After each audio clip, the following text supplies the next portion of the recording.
విశ్వజన కళామండలి ఆదిజాతి పరిరక్షణ సమితి సంయుక్త ఆధ్వర్యంలో మాన్యశ్రీ కాన్సీరాం 88వ జయంతి వేడుకలు సుందరయ్య విజ్ఞాన కేంద్రంలో ఘనంగా నిర్వహించారు. ఈ సందర్భంగా కళానిధి మాస్టర్జీ చే రచించబడిన ప్రభావశీలురు పాటల అంకిత కార్యక్రమం నిర్వహించారు. ఈ కార్యక్రమంలో భాగంగా V3 news channel chairman lion doctor Kacham Satyanarayana అతిథిగా పాల్గొన్నారు. ఈ సందర్భంగా ఆయన మాట్లాడుతూ కళానిధి మాస్టర్జీ అద్భుతమైన పాటలను ప్రపంచానికి అందించారని కొనియాడారు. బడుగు బలహీన వర్గాలకు రాజ్యాధికారం అందించిన గొప్ప నేత కాన్సీరాం అని ఆయన జన్మదిన వేడుకలు జరపడం ఆనందించదగ్గ విషయమని అన్నారు. ఈ కార్యక్రమంలో చిన్నారుల సాంస్కృతిక కార్యక్రమాలు ఆహుతులను ఆకట్టుకున్నాయి.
వర్గాల్లారా నా తపస్సు భంగం చేయడానికి మీరు వెచ్చించిన మీ సమయాన్ని ఈ సమాజ హితం కోసం కేటాయించి ఉంటే ఈ సమాజంలో ఉన్న అనేక దుఃఖకారకాలను నిర్మూలించిన వాళ్ళు అయి ఉండేవారు.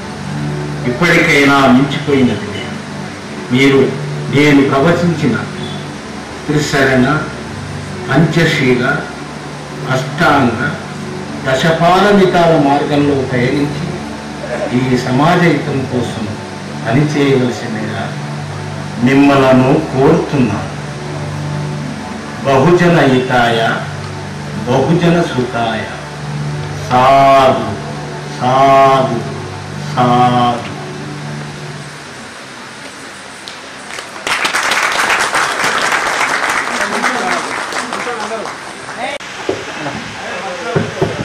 సభాధ్యక్షులు పెద్దలు మా కళానిధి మాస్టర్జీ గారు, ఎలియాస్ శ్రీరాములను, విశ్వజన కళామండలి మరియు ఆదిజాతి పరిరక్షణ సమితి ఆధ్వర్యంలో జరుగుతున్నటువంటి ఈ కార్యక్రమంలో ఈరోజు పెద్దలు మాన్యులు భారతదేశానికి అరుదైన వ్యక్తుల్లో జన్మించినటువంటి కాంశీరామ్ గారి జయంతి సందర్భంగా ఈరోజు మాకు ఒక పాటను అంకితం ఇచ్చేటువంటి సందర్భంలో ఇక్కడికి విచ్చేసి ఆశీర్వదించడానికి విచ్చేసినటువంటి మా మిత్రులు, ఉద్యమ సహచార మిత్రులు, పత్రికా సోదరులు, మరి అలాగే వివిధ కుల సంఘాల నాయకుల మధ్యన చాలామంది ఇక్కడ ఒక్కొక్కరు ఒక వెపన్, అట్లాంటి వారి మధ్యన ఈ సత్కారం తీసుకోవడం అనేది మా కళానిధి గారు నాపై ఉన్నటువంటి గౌరవాన్ని సదా మీ సేవలో ఉంటాయని చెప్తూ తను ఒక విషయం చెప్పడం జరిగింది.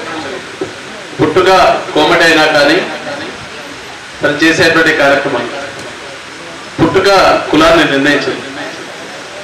మనం మనుషులుగా సమాజంలో జీవిస్తున్నటువంటి క్రమంలో మనకు ఆచార ప్రకారం వచ్చేసే దాంట్లో మనం పెట్టుకున్నటువంటి ఈ కులాలు సరే మన ధర్మశాస్త్రం ఎవరు రాసిరు, ఎందుకు రాసిరు, ఈ వర్ణ విభేదాలు ఎందుకు వచ్చినాయి, ఒక లెంతీ సబ్జెక్ట్ కావచ్చు. కానీ జరుగుతున్నటువంటి సమాజంలో జరుగుతున్నటువంటి వివిధ రకాల కోణాలను మనం పరిశీలిస్తే కులరహిత సమాజం కోసం పోరాడాల్సినటువంటి బాధ్యత బహుజనుల మీదనే ఉందనుకోవడం తప్పు. బహుజనులను చెప్పుకున్నటువంటి నేపథ్యంలో మనం ఒక డివైడ్ అయిపోతున్నటువంటి క్రమంలో అందరం కలిసి చేస్తేనే అది ఒక రకమైనటువంటి వాతావరణాన్ని క్రియేట్ చేసే దాంట్లో కీలకంగా పనిచేయచ్చు. దాంట్లో ఒక క్లారిటీ లేకుండా ఎవరి కాదు మనమే ఆ కుల విభజన కోసం ఇంకెక్కువ పోరాడుతున్నట్టు అనిపిస్తుంది నేను అబ్జర్వ్ చేసిన దాన్ని బట్టి. సో అంబేద్కర్ గారు అనగానే ఒక జాతి వాళ్ళు వారి యొక్క జన్మదినాన్ని కావచ్చు, వర్ధంతిని చేయాలి. కాంశీరామ్ గారు అనగానే ఒక సమాజం వాళ్ళే చేయాలనేది ఒక నానుడిని ఈరోజు మనం ప్రప్రదంగా తెలుగు రాష్ట్రాలు ఎక్కువ చూస్తున్నాం. దాన్ని పక్కన పెట్టాల్సినటువంటి బాధ్యత మనందరి మీద ఉంది. ఒక దేశ నాయకులని, ఒక జాతి నాయకులని మనం ఆ జాతికో, ఆ కులానికో, ఆ మతానికో అంకితం చేస్తే చాలా మనం భావితరాలకు రాబోయే కాలంలో నవ సమాజాన్ని నిర్మించేటువంటి విద్యార్థులకు భవిష్యత్తుగా మనం ఏమిస్తున్నాం అనేది ఒకటి దాన్ని చర్చకు తీసుకురావాల్సినటువంటి అవసరం ఉంది. మరి ఈ అవకాశం ఇచ్చినటువంటి మా కళానిధి దాదాపుగా ఒక 10 సంవత్సరాల నుండి ప్రతి కార్యక్రమంలో వరంగల్ ఒక అద్భుతమైనటువంటి కార్యక్రమం చేస్తే అక్కడ ఆ కార్యక్రమంలో ఎంతోమంది ప్రొఫెసర్లు యూనివర్సిటీలో, కాకతీయ యూనివర్సిటీలో 40 సంవత్సరాల వేడుక నిర్వహించడం, దాంట్లో భాగంగానే చాలా మంది కళాకారులను సన్మానించుకోవడం జరిగింది. కళల పట్ల తెలంగాణ రాష్ట్రం చూపిస్తున్నటువంటి ప్రేమ కూడా మీ అందరూ తెలుసు. స్వతహాగా కేసీఆర్ గారు కళల పట్ల ఒక అభిరుచి ఉన్నటువంటి ముఖ్యమంత్రి వర్యులు. అలాగే ఈ నాటక అకాడమీ చైర్మన్ ఉన్నటువంటి మిత్రుడు పెద్దలు శివకుమార్ గారు కూడా తెలంగాణ ఉద్యమంలో కీలకంగా పనిచేసినటువంటి వారు. తప్పకుండా విశ్వజన కళా సమితికి, కళా మండలి వారికి ఏ కార్యక్రమంలో మమ్మల్ని భాగస్వాములు చేసినా మీకు అండదండగా ఉంటారని చెప్తూ ఈ అవకాశం కల్పించినటువంటి మరీ ఒకసారి మా మాస్టర్జీ గారికి సదాలు సేవలు. Thank you. జై తెలంగాణ, జై భీమ్.